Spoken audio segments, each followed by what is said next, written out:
You may recognize some of the names. Coca-Cola is there, Johnson & Johnson is there, General Electric is on that list. So this is a list of companies that have increased their dividend every single year for the last 25 years. They did not miss 1 year. If they did, they would not be on this list. What's even more surprising are some of these other companies I've highlighted. Johnson & Johnson has been increasing the dividend for more than 46 years consecutively, because I know they increased it again this year, so we're at 47 years. Coca-Cola, same thing, 46 years. Again, this year it went up, so we're at 47 consecutive years. Emerson Electric, 51 years. And here's another list. We've got lots more companies here, and the one I've highlighted is Procter & Gamble, which has had 54 years of consecutive dividend increases. So yes, the dividend is not guaranteed. Companies can eliminate it any time. Nobody knows what's going to happen in the future. I can't predict the future with any of these companies on the list. However, when I look at this list, I can have a very high degree of confidence that, for example, Procter & Gamble will continue to pay a dividend next year and increase it, because they have done so for the last 54 years. Worst case scenario, they would probably keep it the same. But the likelihood of them eliminating the dividend or decreasing it is very, very, very, very low. Here are some Canadian companies. Here are companies that have been paying dividends for 100 years or more. So that's going to be on the left-hand side of the screen there. It's important to note that Toronto-Dominion Bank, TD Bank, has not missed a dividend since 1857. And the other one, the Canadian Imperial Bank of Commerce, CIBC, has not missed a dividend since 1868. So that is very impressive. On the right hand side of the screen are a list of companies that have been paying dividends for more than 50 years. And again, you may recognize some of these names. Canadian Tire is on that list. Maple Leaf Foods, TELUS is on that list. Here's a list of companies that have been paying dividends for 25 years or more. So when you look at this list of companies, this should give you some reassurance that dividends, especially from these companies, will continue to be paid out. And you don't have to be worried about these companies eliminating their dividend or reducing their dividend.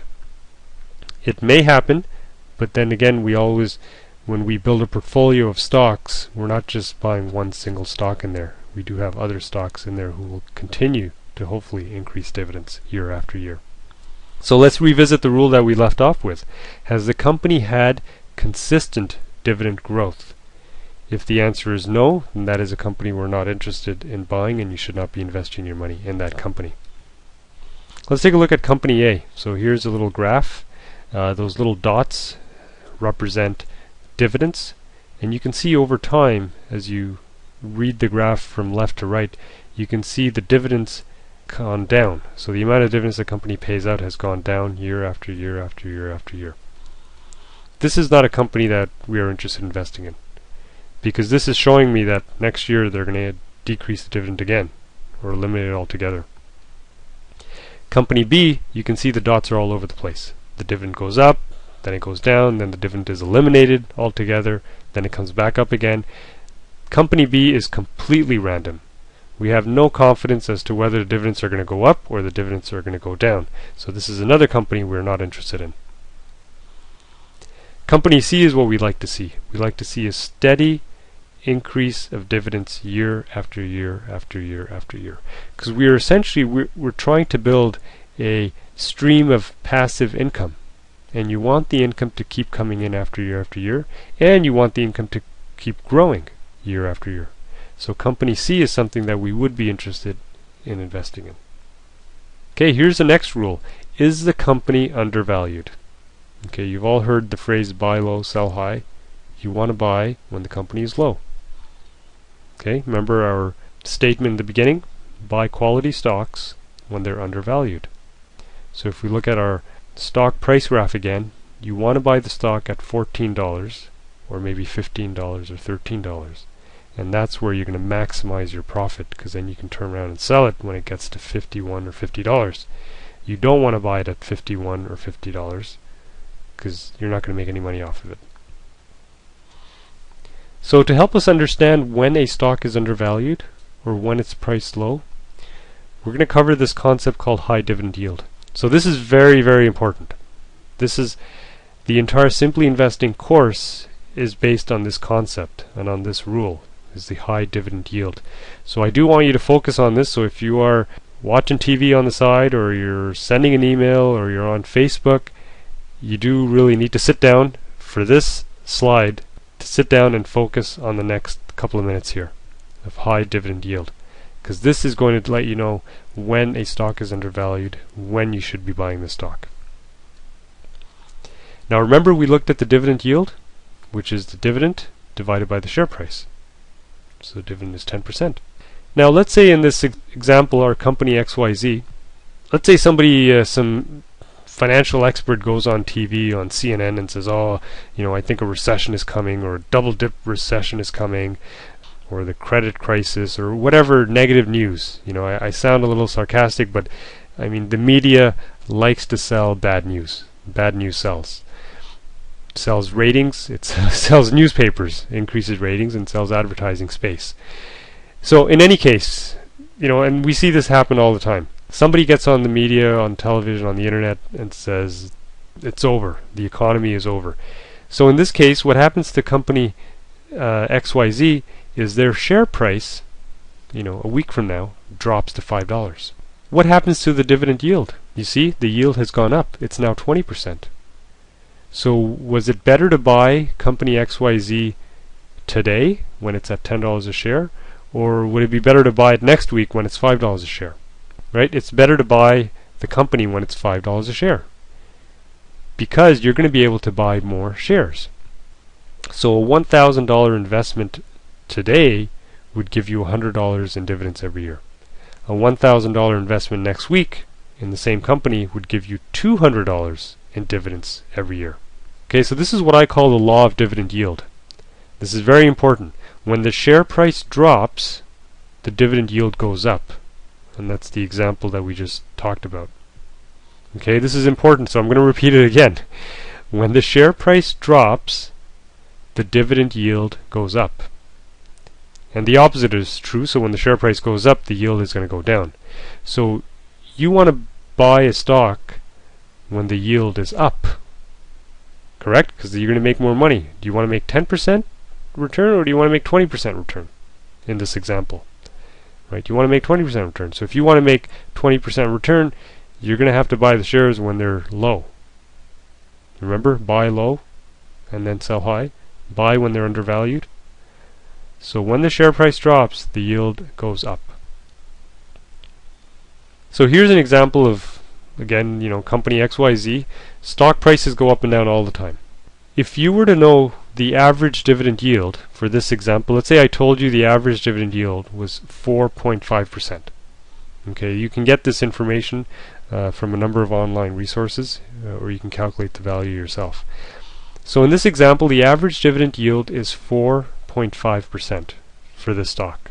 When the current dividend yield is higher than the average yield, the stock may be undervalued.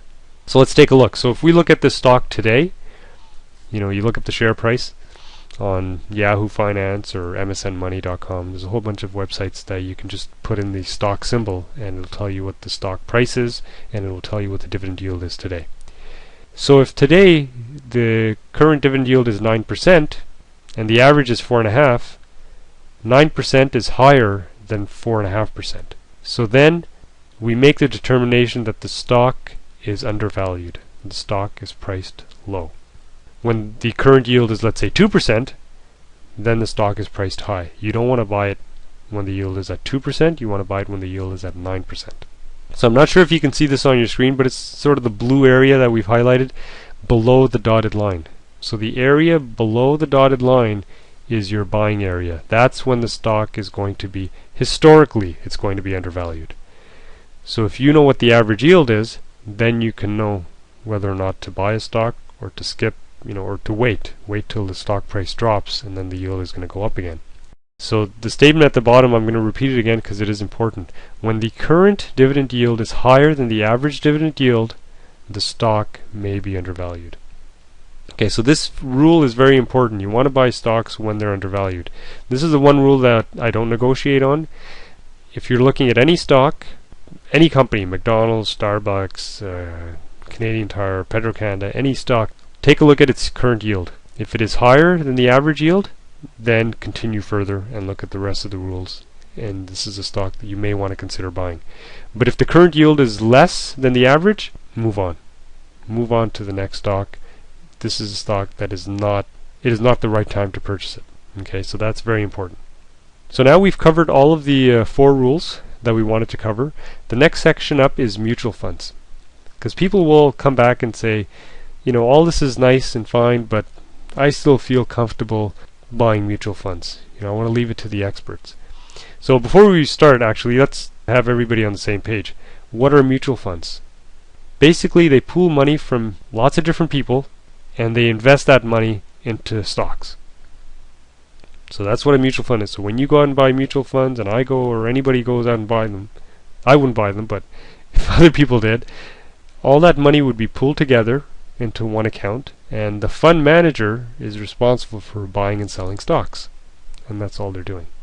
So people do say, you know, well, I'm going to leave it up to the fund manager. They're the experts, they're the professionals, they're going to do a good job at investing my money. That isn't necessarily true. So let's take a look at the 5 reasons why mutual funds fail.